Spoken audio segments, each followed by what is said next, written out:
Good morning in Melbourne.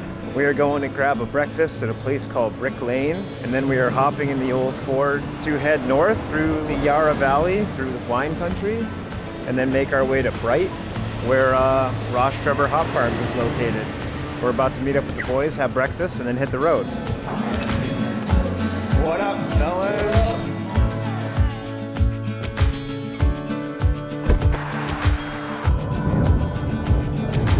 Plugged in Domaine Shandon, which is a sparkling white wine house here in Australia.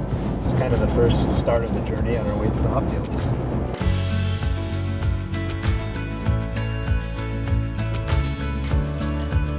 Cheers!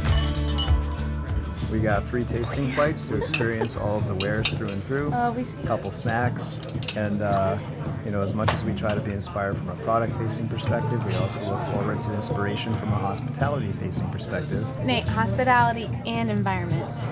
Yes. Oyster? All right, second stop of the day. We are full of wine and cheese and all those goodies, and we are at Yarra Valley Chocolatier, which has some very strong treehouse campus vibes. We parked in the lower lot. We are walking the dirt path on our way up. There are a billion cars here, and we're just gonna maybe get some ice cream because we're all feeling a bit warm and parched, and we're gonna cool the palate.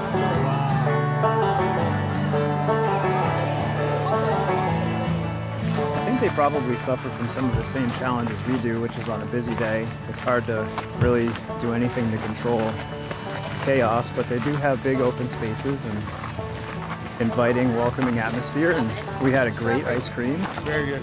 Got ourselves some delicious chocolates, and all in all, we had a nice little quick detour. How are you? Good to see you. See you too. Hey, Brad. Good. You?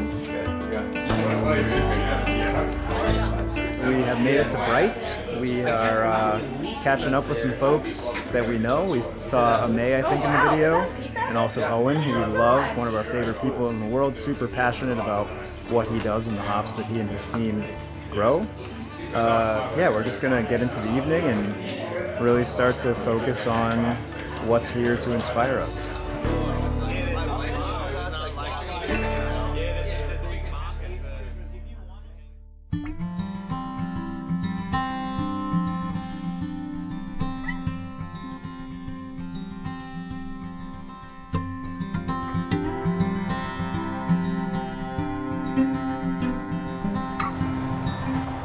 It's morning in Australia. We had the pleasure this morning of an excellent presentation by Owen, which was wonderful, just giving us some background on Hop Products Australia, the farm, and how they operate, and the breadth and scope of their program. These growers here in Australia represent roughly 1.5% to 2% of global production, so they are certainly a niche producer. What strikes me the most about Owen and Grace and this team here in Australia is they have an enormous amount of pride for what they do. They genuinely have a vested interest in producing the very best hops that they can, and it shines through when you meet them and when you chat with them. We once again got a little presentation from Alan, who's the farm manager here at Rostrevor. Very, very cool. He was celebrating his 50th harvest. So again, you've heard me speak a lot about the pride and quality of these growers and how much heart and soul they put into the effort here at Rostrevor, and to have the same man at the helm for 50 years is incredibly awesome and impressive. So cheers to you, Alan. We're gonna keep rolling, and we're gonna make sure that L-Dog doesn't drive us off the road. This is her first left side experience, and we are in the hop field right now.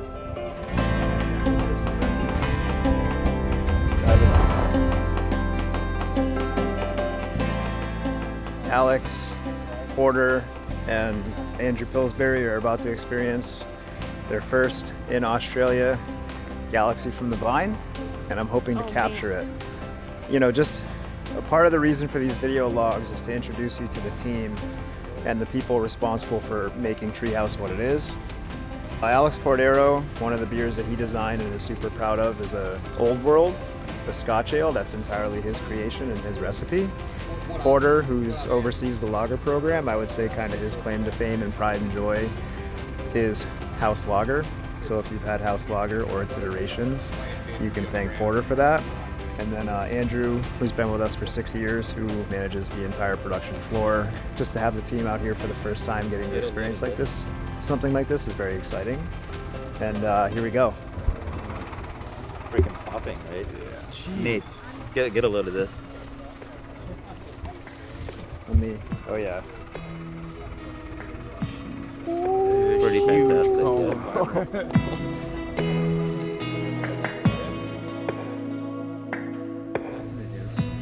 And crazy pineapple, straight passion fruit.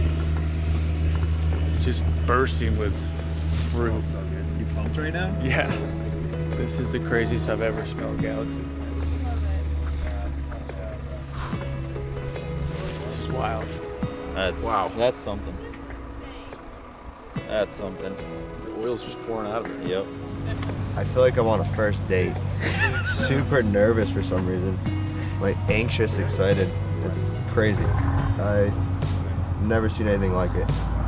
The smell is second to none. I had what I thought would be the smell locked in before I came here, and it's succeeded that in droves. I don't know. Weird. Like I said, I'm like jittery. Hopped up on Galaxy. Yeah, you can feel the energy here. It's legit. This is Good question to ask. life-changing.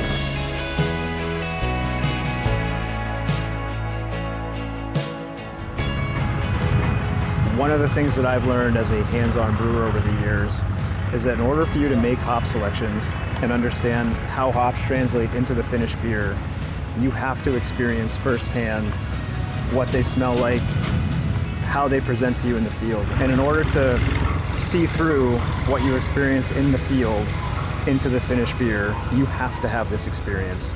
It is incredibly important to us, and I, for one, am overwhelmed with excitement to know that Alex and Porter, two people that are responsible for making Treehouse Hoppy beer, are getting to have this experience. It is going to pay off in spades with the way that beer tastes when it makes its way into your glass.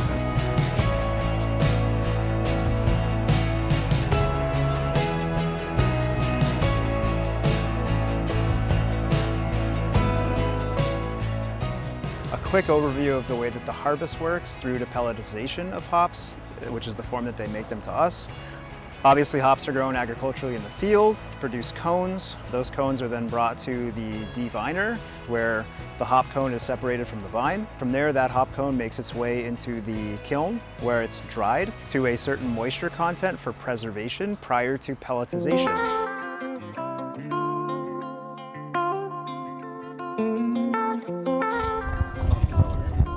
We wrapped up the morning tour, just left the main office at Rostrevor, and we are on our way up there on the hill. There's a tiny little white tent, and that is where we are headed to enjoy an awesome lunch.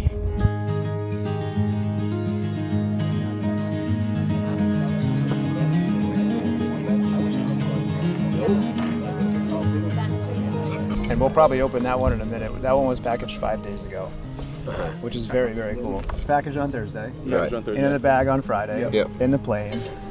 Melbourne, bright. It's fresh. It's fresh. And we kept it cold the whole way. Yeah.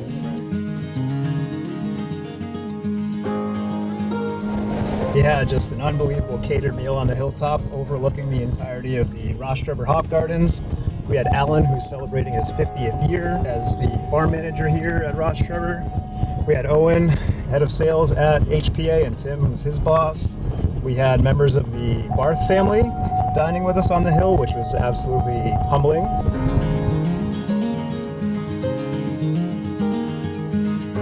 Out of the hop field and into a production brewery. And we're in the town of Bright, and this brewery is named Bright Brewery. They have a brew pub in town, which we'll be having dinner at later.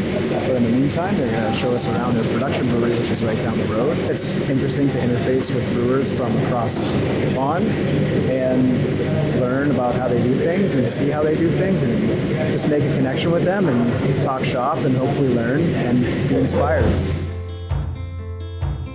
Oh yeah, this is nice. Right now, as we're filming this video, the nor'easter's happening back home, and we were kind of trying to work through some of the ramifications of that from a distance. It's been a bit difficult with the time change, but Had ourselves a nice little dinner, and now we're gonna just kind of go bomb around the town of Bright and see if we can find one more place to enjoy.